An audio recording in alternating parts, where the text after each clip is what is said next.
और चलिए अब देख लेते हैं दुनिया की 10 बड़ी खबरें विदेश टॉप 10 में।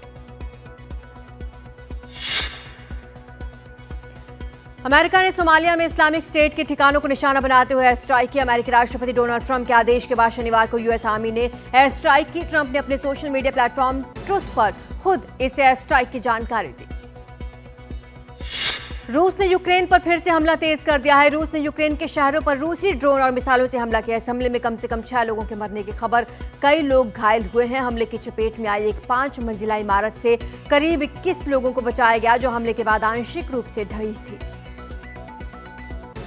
रूस के हवाई हमलों को लेकर यूक्रेन की आपातकालीन सेवाओं ने बताया कि यूक्रेनी पोल्टावा शहर में एक अपार्टमेंट पर रूसी मिसाइल हमले में कम से कम 5 लोगों की मौत हुई, 10 लोग घायल हुए। दूसरी तरफ खार्किव क्षेत्र में एक ड्रोन के मलबे से 60 वर्षीय एक महिला का शव निकाला गया।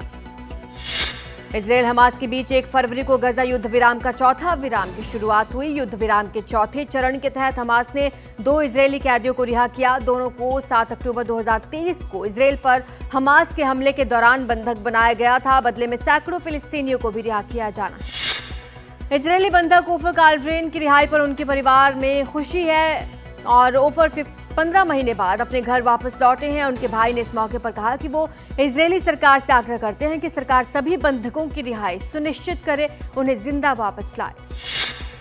गाजा में 15 महीने की कैद के बाद रिहा हुए 5 थाई बंधकों ने विदेश मंत्री से मुलाकात की। वीडियो कॉल के माध्यम से प्रधानमंत्री से बातचीत की। इजरायल और हमास के बीच युद्ध विराम के तहत इन 5 थाई बंधकों को रिहा किया गया है।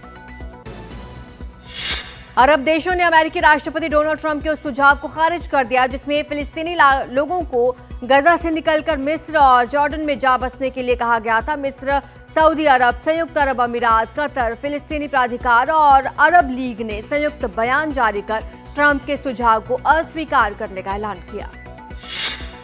अमेरिकी राष्ट्रपति डोनाल्ड ट्रंप के प्रस्ताव के विरोध में हजारों मिस्रवासी राफा क्रॉसिंग के सामने इकट्ठा हुए। प्रदर्शनकारियों का कहना है वो एक स्वतंत्र फिलिस्तीनी राज्य चाहते हैं। वो ये भी साफ कर देना चाहते हैं कि मिस्र की पूरी जनता राजनीतिक नेतृत्व के पीछे खड़ी है।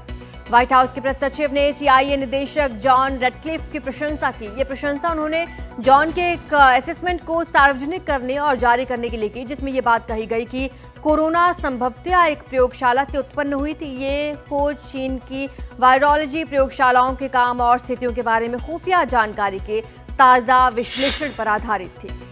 सर्बिया में रेलवे स्टेशन की छत गिरने की घटना को लेकर छात्रों का विरोध तेज हो चुका है। छात्र अब उत्तरी शहर नोवी सैड में डेन्यूब नदी पर 3 पुलों की नाकाबंदी करने की तैयारी में है। छात्र सरकार से लोकतांत्रिक सुधारों और निष्पक्ष चुनाव की मांग कर रहे हैं। छात्रों का ये विरोध उस घटना को लेकर है जिसमें रेलवे स्टेशन की छत गिरने से 15 लोगों की मौत हुई थी।